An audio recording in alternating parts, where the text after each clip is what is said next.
The guy who claims he can do it all and can't, okay, is of far less value than the man who can look you in the eye and say, you know what, I know that I can do this because I know that I can't do that. So I can tell you about any shadow of a doubt, because I know I can't do that, I know I can do this. That's what the world needs more of. That's a real man. So this week, and you can bring it up there, Garrett, for those who didn't follow earlier, I was subject to my first auto accident, as a passenger, I should say. When I was a kid, I was hit by a car once. Yeah, I know that story. Yeah, look, the whole dashboard just exploded. Airbags. Ooh. Those were not friendly airbags, by the way. Yeah, it was a tire blew on an older Jeep. We were exiting on a loop from one freeway to another. It's hard for me to explain, but basically, here's a freeway. You need to get on this freeway, okay? And there's a loop. And the loop comes around to get on this freeway, and then there are only two lanes where you're one. And basically, these two lanes, one lane is trying to get over on this other freeway, the freeway that goes east-west, and the other one, people are trying to get over on another loop that goes downward, going north-south. And I've had to do this exit many times. I've always thought it was incredibly dangerous. So when the tire blew while we were obviously panicked. Now, looking at it now, it doesn't look so bad, thank God. And it really was not as bad as it could have been. We're fortunate that actually, ironically, the complete spin out of the car, which could potentially increase the force of we went into the concrete girder. I think caused it to scrape a little bit, which cradled. Saved you a little bit. The crash. The frame is totaled. I heard concrete. I was like, the frame is completely, it's a Jeep with a metal bumper. And the bumper's completely broken, the steel frame completely cracked, bent. And it breaks my heart because Johnny Boy, who was driving, loves that Jeep. But it could have been a lot worse. Thank God he's fine. He'll get another Jeep. So I say this to explain to you what happened and to let you know that I understand that this isn't exactly a scrape with death as many car accidents could be. But at the time, I didn't know that.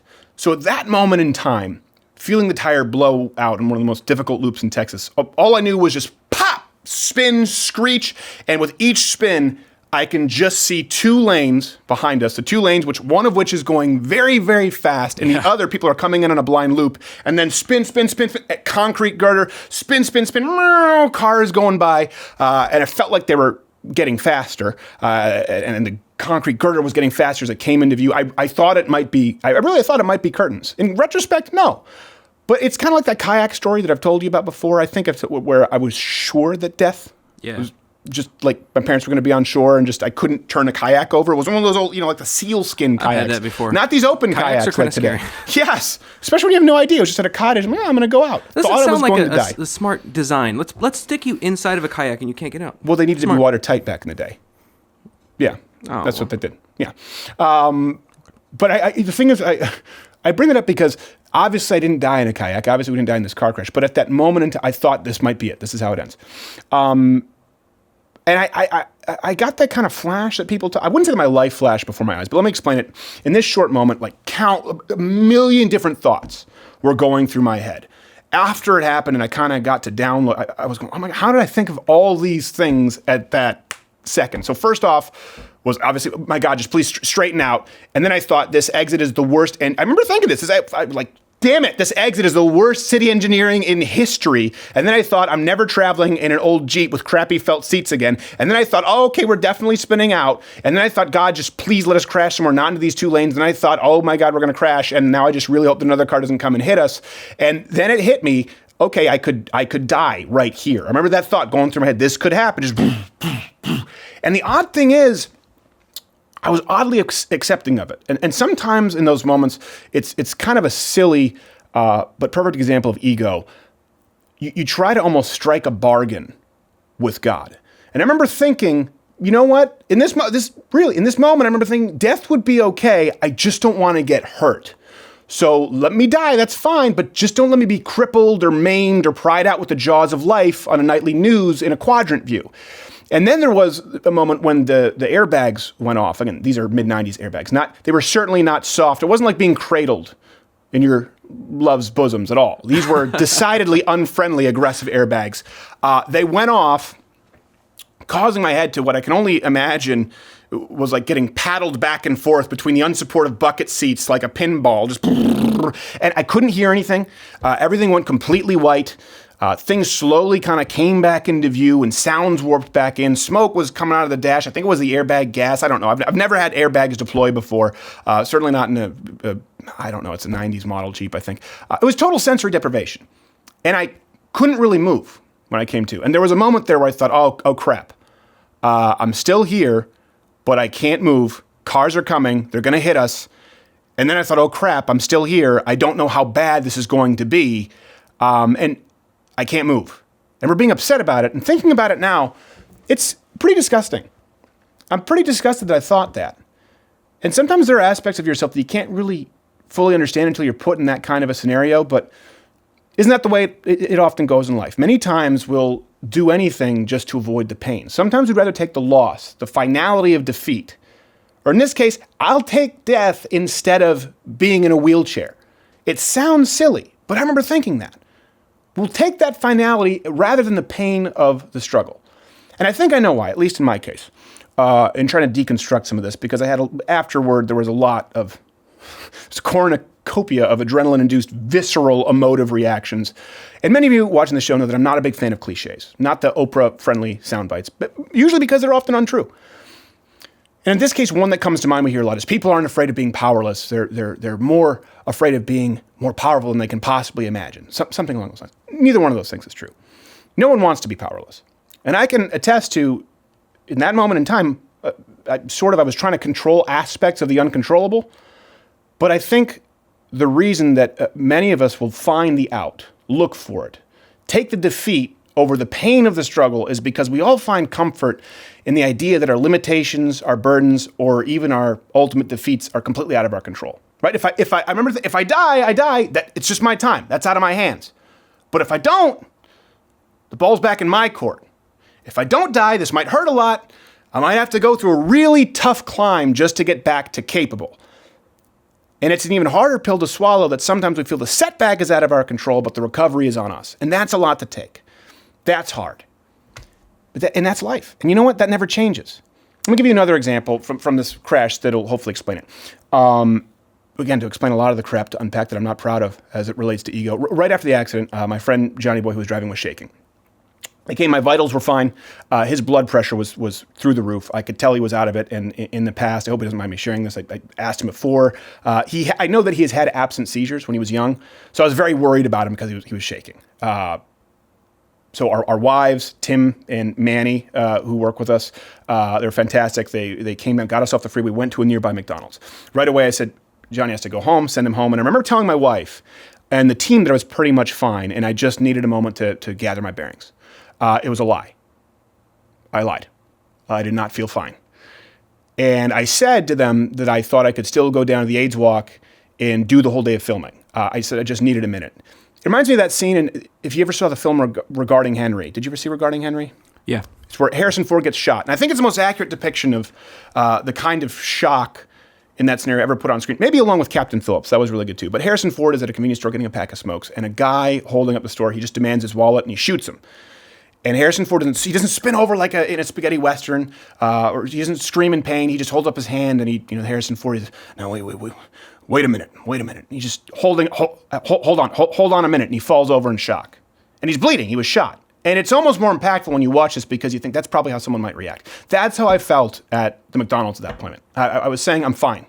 I just need to take a second, but the adrenaline dump stopped, and I'm pretty sure the airbag boxed my right ear because I couldn't hear. All day it was ringing, just so that a high pitch ringing like in Saving Private Ryan. I couldn't hear out of my right ear for the rest of the day, and that was my equivalent to saying, "Well, hold on a minute." I was sore, I was tired, I couldn't hear, I didn't feel fine. You know why I lied? Because of ego. I was thinking of the people depending on me, the people that we employ here, the idea that this story would circulate and that they would maybe say, "Oh man, Stephen was such a trooper. He went on down, he finished the segment anyway." And so I lied. And I said I was fine. But I remember when I was saying it, I was looking to my wife. And I think we've all done this at some point. I was looking to my wife with the eyes saying, "I'm not fine. I'm not fine. Step in here. Call it. Don't let me go." Because I wanted to prove that I could do it. But if my wife said, "No, you're going home," well, guys, that's out of my hands. And see, the point here is I realized that I wanted my limitations to be set by someone else. I wanted my defeat, or what I perceived as my defeat, to be out of my control, because otherwise people would see me as a quitter. The truth is, in not being honest, in lying to myself and my team about what I could or couldn't control, that was more of quitting. What would have been less of a quitter's mentality would have been to say, guys, I can't hear you. My neck hurts. I'm tired. I'm going home. We'll live to fight another day. Because that would have been taking ownership of the situation myself. But instead, I just wanted to say, no, I can do it. I can do this. And I was looking for anyone else to take the out for me. And that's the mentality of wanting to absolve myself of the responsibility of accepting and recognizing my own limitations. And I was doing it all over again. Just like the crash, the bargain with God, if you want to call it. Hey, if I die, that's fine. That's on you. Just please don't let me live and be a vegetable, because that's on me and that's going to suck and it'll be embarrassing. In this scenario, I was saying, hey, if my wife calls it, if one of you calls it, that's on you. There's nothing I can do. If you don't, it's on me, and I'm going to have to grit my teeth and bear it. And it being on me is hard, because that means now I've got a decision to make, a decision to recognize my limitations and chart a realistic course of action to recognize what I could not do. Now, here's the thing. Manny and Tim, they decided to call it. They said, no, you're going home, because they're good people. And I'll tell you, I felt relief.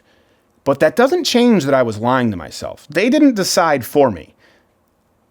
I let them decide for me, because through ego, I basically abandoned my post. So my challenge to you is this. Think of how often you do this, particularly the young men out there. How often do you look for a reason to lie to yourself, to present this facade of things being out of your control, just to avoid admitting your weaknesses? Have you done it? I guarantee you have. I guarantee you'll do it this week. Could be as severe as what I went through, or much more severe than or it could be as simple as, I was late, traffic on the freeway, it's out of my hands, there's nothing I can do. Is it? Do you often find yourself running late? Are you really Superman? Do you make promises you can't keep? Why? And what I want you to do is, rather than wait until a crisis occurs so you can throw up your hands and chalk it up to being out of your control, I want you to take inventory right now. What are your limitations? What are your weaknesses? Your quiet time. Take a minute, take inventory, because guess what? It's okay. It's okay to have limitations. It's okay to have weaknesses. It's okay to be honest about them. This is where we get it wrong. It's not okay to celebrate them. We don't need to celebrate our weaknesses, but it's good to work on them. And there are many things in life that we can't control. But I think we all want to bear a little less responsibility than we probably should sometimes. Here's something you can't control. You can control right now recognizing your weaknesses, recognizing your limitations, and accepting the incremental improvements that you can make to correct them. But you can never know what that is. This is something too. We've talked about this a lot with knowing what the hard door is, knowing what the easy out is, and recognizing you can never know, you will never know what your potential is, what you're capable of truly accomplishing if you're lying to yourself because of ego. The guy who claims he can do it all and can't, is of far less value than the man who can look you in the eye and say, you know what, I know that I can do this because I know that I can't do that. So I can tell you without any shadow of a doubt, because I know I can't do that, I know I can do this. That's what the world needs more of. That's a real man. Hey there, if you like this video, subscribe to the channel or hit the notification bell. Do it. Oh, wait a second. Do you hear that little ding? It actually didn't make a ding sound. I just did it. It happened while my mouth was doing it, and you thought it was coming from your computer. So that's fun. Also, there's some videos playing in these boxes next to me. Go watch those. You might enjoy them. You might not. I don't care.